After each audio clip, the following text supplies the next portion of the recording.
Bonjour, good morning, salam alaikum, Azul, Moté, Abari. Salut chère communauté, bienvenue sur la chaîne Bonjour Canada. J'espère que vous allez bien et que vous passez une bonne semaine. Je vous reviens aujourd'hui pour une vidéo sur des campagnes de recrutement dont je n'ai pas parlé lors de ma dernière vidéo. Donc, la vidéo de ce jour sera divisée en trois parties. Nous allons parler de Journée Québec pour les personnes qui font un jeu vidéo. Ensuite, campagne de recrutement pour Nouveau-Brunswick pour les personnes qui sont dans le secteur du transport. Et nous allons voir le secteur du transport, tous les métiers qui sont rattachés à ce secteur d'activité avec les codes CNP. Donc, restez connectés. Journée Québec, j'ai fait plusieurs vidéos pour les différents secteurs d'activité, voir les pays. Avant-hier, j'avais fait une vidéo sur opportunités d'immigration. J'ai parlé de Journée Québec soins infirmiers et de la France. Et il y a un jour, ils ont posté Journée Québec pour toutes les personnes qui sont dans le secteur jeux vidéo et effets visuels. C'est un événement qui aura lieu en ligne, façon virtuelle, pas besoin, il n'y a pas de présentiel. Et vous pouvez y participer, qu'importe le pays dans lequel vous êtes. C'est pas comme Journée Québec Amérique latine où c'est uniquement réservé aux personnes de l'Amérique latine. Pour jeux vidéo, il faut que vous soyez dans ce secteur d'activité et qu'importe votre pays de résidence, vous pourrez y participer. Les inscriptions sont ouvertes de maintenant jusqu'au 12 novembre. Donc, il y a à peu près un mois. Vous avez un mois pour vous inscrire. Vous pouvez faire votre CV soit en français ou bien en anglais. N'hésitez pas à le mettre au format canadien, c'est toujours mieux, puisque le CV au format canadien est différent du CV au format, par exemple, français ou sénégalais ou un autre pays francophone. Ensuite, une fois que vous avez fait votre CV, vous pouvez venir ici pour faire votre inscription afin de participer à cet événement. Après avoir fait l'inscription, entre le 1er novembre et le 14 novembre, les recruteurs vont regarder les profils, les CV, les expériences professionnelles des personnes qui se sont inscrites et ils vont sélectionner les personnes les profils qui les intéressent afin de les rencontrer en entretien virtuel du 15 au 21. Donc, c'est pendant cette période que les entretiens auront lieu. Les entretiens se dérouleront en français ou en anglais. Donc, si vous êtes bien en anglais, vous pouvez faire aussi votre entretien en anglais. Donc, encore une fois, c'est pour les personnes qui sont dans le secteur jeux vidéo et effets visuels. Les inscriptions, vous pouvez le faire ici, en fait, en cliquant sur inscription ou en cliquant sur postuler en ligne. Ensuite, nous allons voir, je vais vous laisser le lien dans la barre de description de cette vidéo. Nous allons voir la deuxième campagne de recrutement. J'avais fait récemment une vidéo pour le secteur avicole et secteur forestier.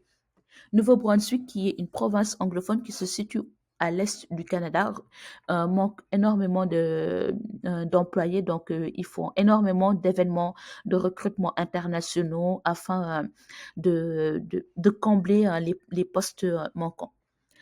Si vous êtes dans le secteur transport, vous pourrez participer à cet événement de recrutement du Nouveau-Brunswick. Vous avez besoin d'avoir votre passeport, c'est une obligation. Dans tous les cas, si vous voulez venir au Canada, moi, je vous suggère, je vous conseille de faire votre passeport.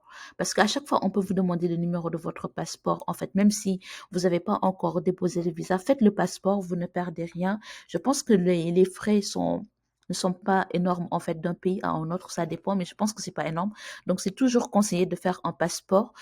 Une occasion peut toujours se présenter, donc autant être prêt.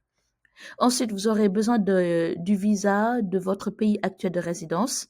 Si votre pays actuel de résidence légal n'est pas votre pays d'origine, vous aurez besoin des tests de langue, TEF ou autres, si vous en avez fait, bien sûr, c'est pas une obligation.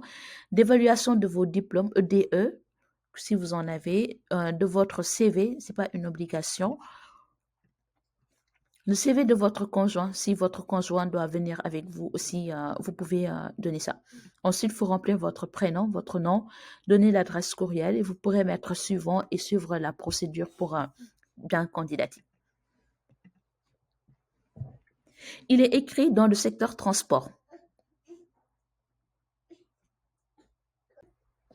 Donc, il est écrit ici dans le secteur transport. Le secteur transport, c'est très vaste. C'est un secteur d'activité. Et dans ce secteur d'activité, il y a plusieurs professions dans ce secteur d'activité. Maintenant, nous allons voir toutes les professions qui sont incluses dans le secteur d'activité. Parce qu'il ne faut pas manquer cet événement juste parce que vous ne saviez pas que votre métier est vraiment inclus dans le secteur transport. Pour le savoir, nous allons nous rendre dans un site qui nous permet de voir euh, toutes les professions selon les secteurs en fait. Et dans le secteur transport, nous avons métier transport, machinerie et domaine apparenté, c'est le numéro 7. Et lorsqu'on prend le numéro 775, pour le 7.5, nous avons l'ensemble des groupes qui concernent le transport.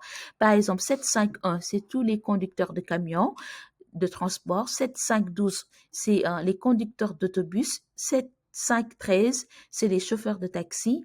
7.5.14, c'est les chauffeurs de livraison. Vous voyez que tout ceci concerne les transports.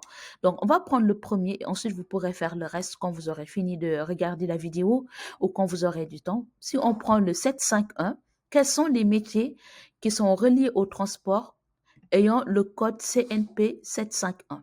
Donc, voici l'ensemble des métiers. Je vais cliquer sur tous les exemples. Voilà. Donc là, on a les camionneurs, camionneurs déménageurs, les chauffeurs de camions, chauffeurs de poids lourds, conducteurs routiers, conducteurs de camions.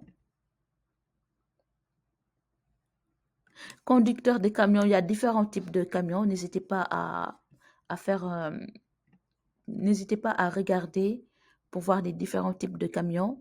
Ensuite, il y a les conducteurs de grands routiers, conducteurs de grumiers, conducteurs de poids lourds, et il y a les routiers, en fait. Il y a les gareurs quais de chargement de camions. Donc, tous ces secteurs sont concernés par le transport. Il y a aussi les chauffeurs de taxi, chauffeur, livreur, service de livraison et de messagerie. Je pense que c'est inclus, mais n'hésitez pas à postuler et après, si eux, ils sont intéressés par votre profil, ils vont vous contacter. Il y a les conducteurs aussi d'autobus. Si vous êtes dans ce secteur d'activité, n'hésitez pas à postuler. Comme c'est écrit, chauffeur d'autobus, conducteur d'autobus, conducteur d'autocar, conducteur de tramway, opérateur de métro. Et si vous cliquez tous les exemples, vous allez voir les autres professions qui sont incluses dans le 7.5.12. Donc, vous voyez bien conducteur de tramway, conducteur de trolleybus, je ne connaissais pas, opérateur de navette, opérateur de métro. Il y a plein de métiers en fait qui sont inclus dans le secteur transport. Vous pourrez faire pareil pour le 7.5.13 et le 7.5.14. Donc voilà un petit résumé. Journée Québec pour les personnes qui sont dans le secteur jeux vidéo et effets visuels et campagne de recrutement pour les personnes qui sont dans le secteur transport ou bien avicole ou forestier. Voilà l'information que je voulais partager avec vous. Je voulais vous laisser tous ces liens dans la barre de description de la vidéo. Et je vous remercie d'avoir regardé cette vidéo. Bonne chance aux personnes qui vont candidater. Sur ce, je vous souhaite une bonne fin de semaine, un bon week-end et je vous dis à très bientôt sur la chaîne Bonjour Canada. Bye.